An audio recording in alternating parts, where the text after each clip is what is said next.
اس لیے آج کل یہ ایک جو رویہ ہے، یہ ایک جو صورتحال پیدا ہو چکی ہے، یہ انتہائی خطرناک ہے، اور اس چیز نے لوگوں کو بہت سارا بے عمل بنا دیا ہوا ہے، اور لوگ عمل گریز ہو گئے ہوئے ہیں، اور اس کے ساتھ پھر خرافات یہ جو شامل ہو چکی ہیں، اس نے معاشرے کو پیس کے رکھ دیا۔ جو مزارات پہ ہو رہا ہے ہم ڈٹ کے اس کا انکار کرتے ہیں، اللہ کے علاوہ کسی کے سامنے سجدہ جائز نہیں ہے، بلکہ ہمارے امام احمد رضا خان فاضل بریلوی نے لکھا ہے، آپ فرماتے ہیں کہ سجدہ قبور بالاتفاق حرام ہے، اور طواف قبور بالاتفاق حرام ہے، زیارت قبور بالاتفاق جائز ہے، بوسہ قبور مختلف فی ہے، احوط یہ ہے کہ نہ دیا جائے، یعنی بوسے سے بھی اگر گریز کر لیا جائے تو کسی کو کوئی اور شائبہ نہ ہو تو یہ بھی بہتر ہے، لیکن خیر بوسے کے بارے علماء قائل ہیں، اس پر دلائل بھی موجود ہیں، لیکن قبروں کے سامنے یوں ہی کھڑے ہو جانا اور کھڑے ہو کر کے یوں سر جھکانا یہ جائز نہیں ہے۔ علامہ اقبال کہتے ہیں کبھی تم نے دیکھا کوئی کتا بھی کسی کتے کے آگے سر جھکاتا ہو؟ یہ تو اس کو بھی پتا ہے کسی کے آگے سر نہیں جھکانا، حضرت مجدد کی تعلیم کیا تھی؟ یہی بات کہی تھی اکبر نے کہ سجدہ نہیں کرتے تو ساری جھکا دی، آپ نے فرمایا نہیں جھکاؤں گا۔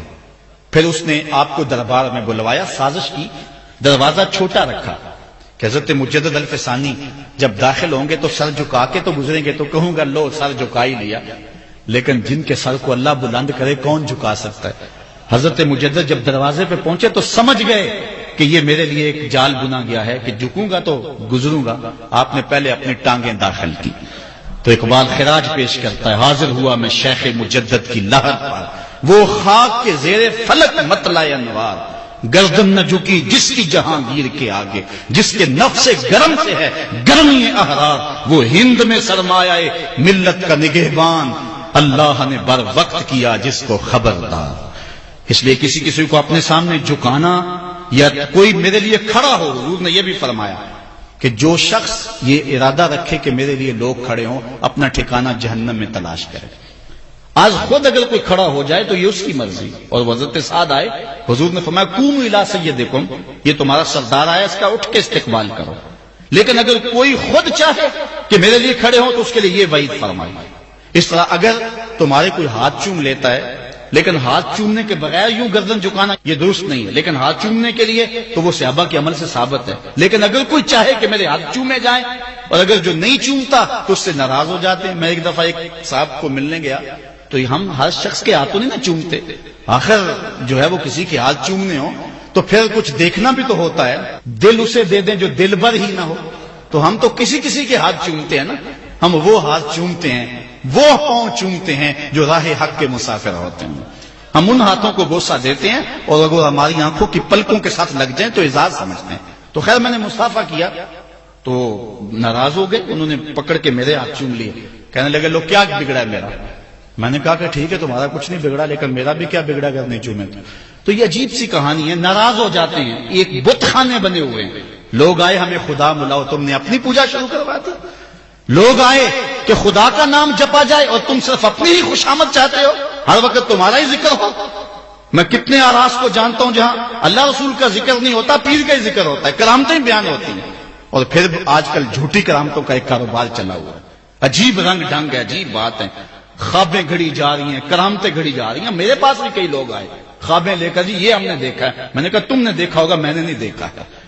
لوگ بڑے مفاد پرست ہیں، بڑے بڑے رنگوں میں آتے ہیں۔ ایک بندہ میرے پاس ایک دفعہ آیا کہ جی میرے پاس 12 موئے مبارک ہے، میں 2 آپ کو دینا چاہتا ہوں۔ میں نے کہا تو لوٹ سیل لگائی ہوئی ہے، موئے مبارک کوئی تماشا ہے؟ جہاں سے مرضی کو بال اٹھا کے کہہ دیتا ہے یہ حضور کا موئے مبارک ہے، یہ کوئی تماشا ہے؟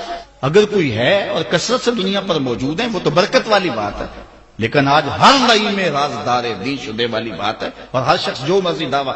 ایک بندے نے ایک دن مجھے رات کو فون کیا، جناب کہاں ہے؟ میں نے کہا گھر میں ہوں۔ کہنے ذرا باہر نکل کے دیکھو۔ میں نے کہا کیا ہے؟ کہا جی آسمان کی طرف دیکھو۔ میں نے کہا ہوا کیا ہے؟ کہنے لگا چاند کے اندر حضور کی تصویر ہے۔ میں نے کہا تو پاگل ہے، لوگوں نے زندگیاں گزار دی اور زیارت نہ ہوئی، اور تو جو ہے لوٹ سے لگا دی ہوئی ہے کہ چاند کے اندر تصویر لگا دی۔ میں نے کہا کمال ہے، کوئی بات کرنے والی ہے تیری؟ ہمارے ہاں ذوف الاعتقادی اتنی پھیل گئی ہے کہ جو بات کرے لوگ پیچھے دوڑ پڑتے ہیں۔ کئی ایسے واقعات ہوئے ہیں، کوئی کہتا ہے میرے گھر میں حضور کے قدم لگے ہیں، کوئی کچھ بول رہا ہے، کوئی کچھ بول رہا ہے۔ یہ لوگ اللہ سے ڈرتے نہیں ہیں، خوف نہیں کرتے، جھوٹی خوابیں، جھوٹی کرامتیں، اگر سچی ہیں تو میں ان کا انکار نہیں کرتا، لیکن اس وقت معاشرے کے اندر جو کچھ ہو رہا ہے میں اس کی نشاندہی کر رہا ہوں۔ اپنے بھی خفا مجھ سے ہیں، بیگانے بھی ناخوش، میں زہر حلاحل کو کبھی کہہ نہ سکا کند، بات وہی کہتا ہوں سمجھتا ہوں جسے حق، نئے ابلہ مسجد ہوں نئے تہذیب کا فرزند۔ میں کہتا ہوں اگر جھوٹوں کے پیچھے چلو گے رسول اللہ ناراض ہو جائیں گے تم سے۔ یہ جرأت کیوں کرتے ہو، یہ ہمت کیوں کرتے ہو، کیوں جھوٹے دعوے کرتے ہو؟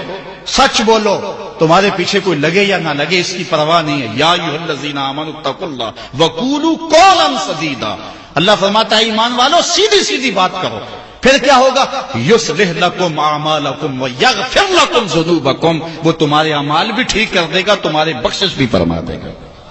نہ لوگ اکٹھے ہوں، نہ مجمع بنے، نہ حلقہ بنے، یار یہاں تو 72 ہوں تو وہ بھی قبول ہے، یہاں مقدار نہیں دیکھی جاتی، یہاں معیار دیکھا جاتا ہے، سر نہیں گنے جاتے دل گنے جاتے ہیں، یہاں یہ دیکھتے ہیں۔ مت لوگوں کو جو ہے وہ کھلونے دے کے بہلاؤ اور لوگوں کی عقیدتوں کو لوٹو اور لوگوں کے ساتھ ظلم کرو، زیادتی کرو، اپنی آخرت بھی کالی کرو اور لوگوں کی آخرت بھی کالی کرو۔ آپ دیکھیں دائیں بائیں، اپنی نظر رکھیں، نگہباں بن کے جو اہل چمن کی آبرو لوٹے، چمن والو عقیدت چھوڑ دو ایسے نگہباں کی، کوئی حق کا مسافر تلاش کرو، چاہے اس کے کپڑے پھٹے ہوئے ہوں، کرامت اس کی نہ ہو ساری زندگی کے اندر، لیکن محمد عربی کی غلامی تو ہو نا۔ حضرت شاہ نقشبند بخاری سے کسی نے پوچھا حضور آپ کی کوئی کرامت؟ فرمانے لگے اس سے بڑی کرامت کیا ہو سکتی ہے، اتنے گناہوں کے باوجود زمین پہ چل رہا ہوں اور زمین مجھ کو دنسا نہیں لیتی اپنے اندر۔ ہمارے بزرگوں کی تو کہانیاں یہ تھیں اور آج تھوک کے حساب سے کرامتیں دی جا رہی ہیں۔ آج کے پیروں کی اتنی کرامتیں، غوث پاک کی بھی اتنی کرامتیں بیان نہیں ہوتی جن کی ان کی کرامتیں بیان ہو رہی ہیں۔ دھڑا دھڑ